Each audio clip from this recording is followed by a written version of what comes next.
প্রিয় মাধ্যমিক পরীক্ষার্থীরা, আমরা এখন এই ভিডিওতে এই রায় ও মার্টিন সম্পাদিত মাধ্যমিক প্রশ্ন বিচিত্রা সাজেশন বইয়ের 657 পাতার অন্তর্বৃত্ত অঙ্কন, দীর্ঘ উত্তরভিত্তিক প্রশ্ন, প্রশ্নমান 5 এখানকার এই যে সমবাহু ত্রিভুজের অন্তর্বৃত্ত অঙ্কন টাইপ 1 এর আমরা এই 1 নম্বর জ্যামিতিক প্রশ্নটি বা সম্পাদ্যটি আমরা এখন খুব সহজ সরলভাবে আলোচনা করে অঙ্কন করব। ঠিক আছে, তো প্রিয় শিক্ষার্থীরা, আমরা প্রথমে প্রশ্নটি ভালোভাবে পড়ি। এই প্রশ্নটি কিন্তু আমাদের এই যে 2017 সালের মাধ্যমিক পরীক্ষায় এসেছে। ঠিক আছে, তো এবছরও আসতেই পারে। তো আমরা আগে এই প্রশ্নটা একটু ভালোভাবে পড়ি। প্রশ্ন এখানে আমাদের দেওয়া রয়েছে, 6 সেমি বাহু বিশিষ্ট একটি সমবাহু ত্রিভুজ অঙ্কন করো এবং ওই ত্রিভুজটির অন্তর্বৃত্ত অঙ্কন করো। ঠিক আছে, আমাদের প্রথমে একটি 6 সেমি বাহু বিশিষ্ট সমবাহু ত্রিভুজ অঙ্কন করতে বলা হয়েছে, তারপর সেই ত্রিভুজের আমাদের অন্তর্বৃত্ত অঙ্কন করতে বলা হয়েছে। আমরা খুবই সহজ সরলভাবে অঙ্কন করব, তো দেখো তোমরা ভালোভাবে। তো প্রিয় শিক্ষার্থীরা, আমরা প্রথমে প্রশ্নে দেওয়া এই 6 সেমির পরিমাপটি নেব। ঠিক আছে, আমরা স্কেল দ্বারা নেব।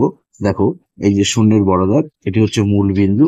এখান থেকে হিসেব শুরু হয় এই 6-এর বড় দাগ এই পর্যন্ত।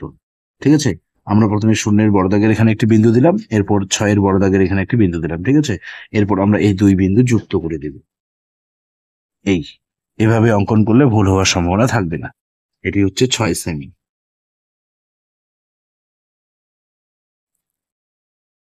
এখন আমরা এই খাতার পেজের মাঝে, ঠিক আছে, এখানে আমরা একটি রশ্মি নেব। রশ্মিটি আমরা অবশ্যই 6 সেমির থেকে বেশি নেব। দেখো, পরিমাপ ছাড়া। ঠিক আছে, এই 9 সেমির বেশি নিলাম আমরা। আমরা এই রশ্মির বাঁ দিকে এখানে বিন্দু করে নাম দেব এখানে বি।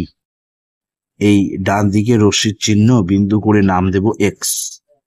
এখন আমরা পেন্সিল কম্পাস হাতে নেব। ঠিক আছে, পেন্সিল কম্পাস দিয়ে আমরা এই 6 সেমির পরিমাপটি নেব। দেখো,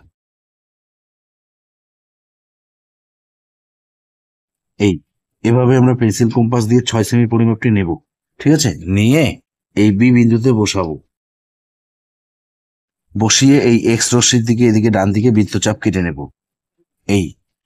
এই পরিমাপটি আমরা যে 6 সেমির পরিমাপটি পেন্সিল কম্পাসে নিয়েছি, এই পরিমাপটি আমরা এই উপরেও বৃত্তচাপ কেটে নেব। ঠিক আছে, এরপর এই যে এখানে বিন্দু উৎপন্ন হলো, পেন্সিল কম্পাসে কাঁটাটি আমরা এই যে এখানে বসাবো।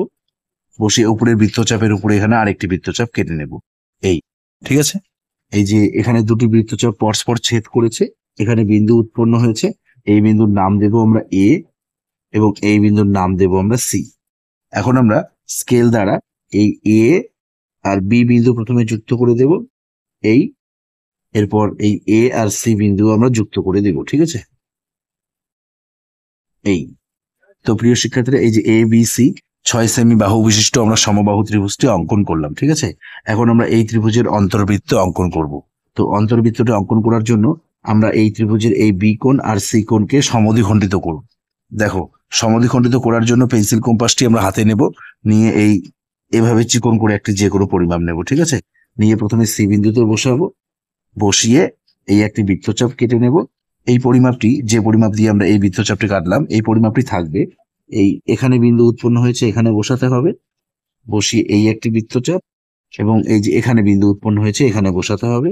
বসিয়ে এই বৃত্তচাপের উপরে এখানে আরেকটি বৃত্তচাপ।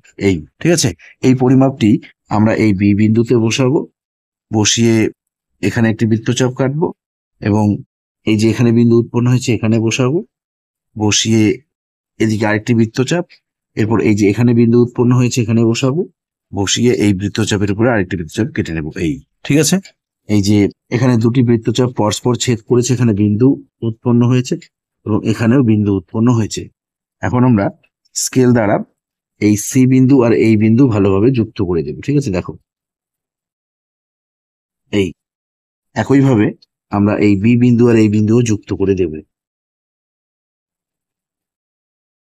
তো প্রিয় শিক্ষার্থীরা, আমরা এই যে বি কোণ আর সি কোণকে সমদ্বিখণ্ডিত করলাম। এই যে এই দুটি হচ্ছে আমাদের অন্তর সমদ্বিখণ্ডক। ঠিক আছে, অন্তর সমদ্বিখণ্ডক দুটি পরস্পর এই যে এখানে ছেদ করেছে। এই বিন্দুর নাম দেব আমরা এখানে আই। ঠিক আছে, এই যে বিআই এবং সিআই এই দুটি হচ্ছে অন্তর সমদ্বিখণ্ডক। এই দুটি অন্তর সমদ্বিখণ্ডক পরস্পর এই যে এখানে ছেদ করেছে। ঠিক আছে, এখন আমরা পেন্সিল কম্পাস হাতে নেব। ঠিক আছে, নিয়ে আমরা এই যে বিসি বাহুর উপরে এই আই বিন্দু থেকে এখানে একটি লম্ব অঙ্কন করব। তো লম্বটি অঙ্কন করার জন্য আমরা পেন্সিল কম্পাসের কাঁটাটি এই আই বিন্দুতে বসাবো এবং আমরা পেন্সিলটি এই বিসি বাহুর নিচে রাখবো একটু, ঠিক আছে? দেখো, এই একটু নিচে রাখবো, ঠিক আছে? নিচে রেখে এখানে একটি বৃত্তচাপ কাটতে হবে। দেখো, এই এভাবে, ঠিক আছে? এভাবে আমরা একটি বৃত্তচাপ কাটবো। পেন্সিল কম্পাসের কাঁটাটি আমরা আই বিন্দুতে বসাবো এবং পেন্সিলটি আমরা এই বিসি বাহুর নিচে রাখবো, ঠিক আছে? রেখে এখানে একটি বৃত্তচাপ কাটবো। এই পরিমাপটি আমরা এই যে এখানে বিন্দু উৎপন্ন হয়েছে এখানে বসাবো, বসিয়ে নিচে বৃত্তচাপ কেটে নেব এই, এবং এই যে এখানেও বিন্দু উৎপন্ন হয়েছে এই যে এখানে বসাবো।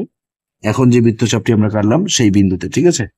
বসিয়ে এই নিচের বৃত্তচাপের উপরে আরেকটি বৃত্তচাপ, এই যে এখানে দুটি বৃত্তচাপ পরস্পর ছেদ করেছে, এই যে এখানে বিন্দু উৎপন্ন হয়েছে। এখন আমরা এই বিন্দু আর এই আই বিন্দু যুক্ত করে এদিকে বিসি বাহুর উপরে লম্ব অঙ্কন করব, ঠিক আছে? ভালোভাবে মিল করে বসাতে হবে। এই যে এখানে বিন্দু উৎপন্ন হয়েছে, এই বিন্দুর নাম দিতে হবে এখানে ডি। তো প্রিয় শিক্ষার্থীরা, এখন আমরা পেন্সিল কম্পাস দিয়ে এই আই আর ডি দৈর্ঘ্যটির পরিমাপ নেব, ঠিক আছে? দেখো, এভাবে আমরা পেন্সিল কম্পাস দিয়ে আই আর ডি দৈর্ঘ্যটির পরিমাপ নেব, ঠিক আছে? নিয়ে এই পেন্সিল কম্পাসের কাঁটাটি আমরা এই আই বিন্দুতে বসিয়ে রেখে এই পরিমাপটি দ্বারা বা আই বিন্দুকে কেন্দ্র করে আমরা এখানে অন্তর্বৃত্ত অঙ্কন করব। দেখো,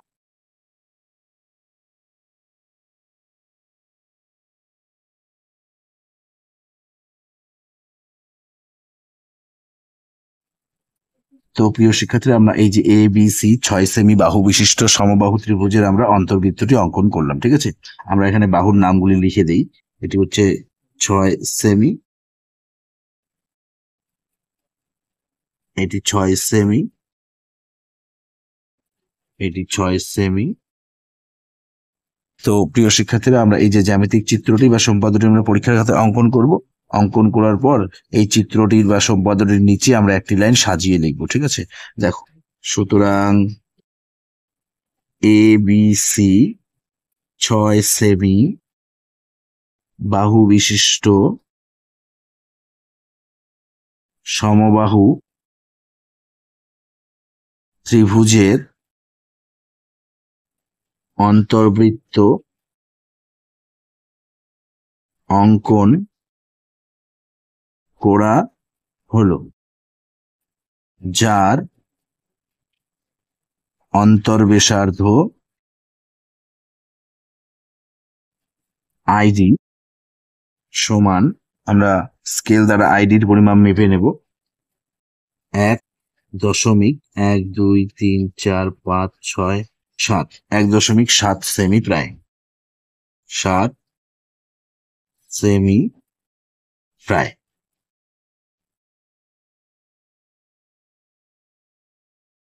তো প্রিয় শিক্ষার্থীরা, নিশ্চয়ই তোমরা এই জ্যামিতিক চিত্রটি বা সম্পাদটি অঙ্কন করার পদ্ধতিটি ভালোভাবে বুঝতে পেরেছো। তো এই ভিডিওতে এ পর্যন্ত, ধন্যবাদ।